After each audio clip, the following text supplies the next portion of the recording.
Notre intuition est un outil précieux pour traverser la vie.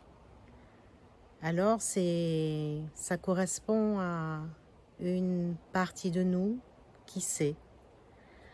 Ça peut être le sage sur la montagne, euh, ça peut être le regard de l'aigle, le superviseur supérieur, le guide, qu'importe pour l'appellation.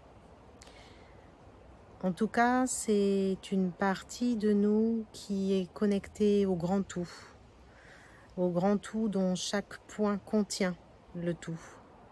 Ça correspond à ce bain d'énergie primordiale dont on parle maintenant dans les sciences de la conscience et que les théoriciens du champ informationnel, c'est comme ça qu'on les appelle, appellent notamment le champ unifié de conscience.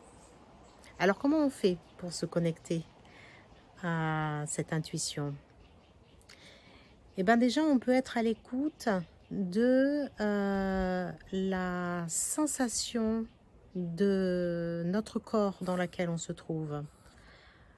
On peut être attentif à cet état de conscience dans lequel on est lorsqu'on est connecté à une intuition.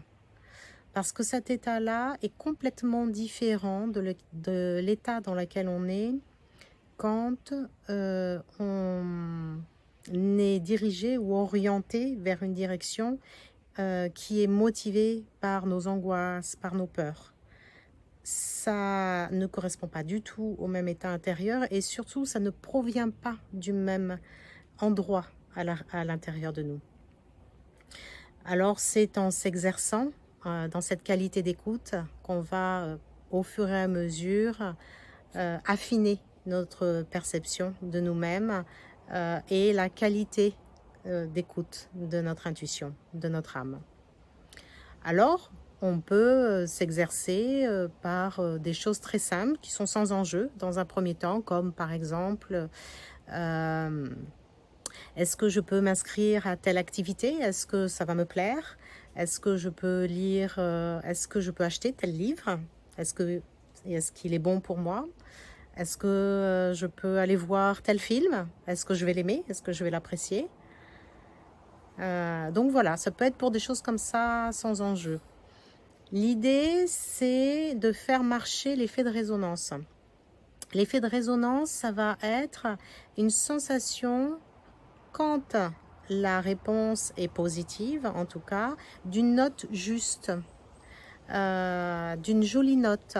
Ça résonne juste quelque part à l'intérieur de nous. Ça, c'est l'effet de résonance. Ou au contraire, non, ça parle pas, ça sonne pas juste quand la réponse est non. Il peut y avoir aussi des indices corporels sur lesquels on peut s'appuyer. Ça peut être par exemple lorsque la réponse est oui ou favorable, ça va être une sensation d'ouverture au niveau du torse, de dilatation, de détente. Ça peut être aussi une sensation vibratoire, comme quelque chose qui pétille, par exemple.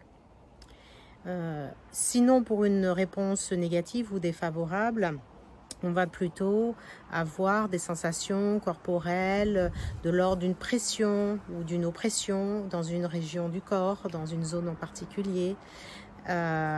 Souvent la gorge, la poitrine, le ventre. Et une sensation également de fermeture. Bon, il peut y avoir plusieurs indices possibles. Dans tous les cas, le vocabulaire de notre corps est assez précis et assez vaste et il est précieux pour nous venir en aide, pour pouvoir être à l'écoute et interpréter suffisamment bien les informations qui proviennent de notre âme.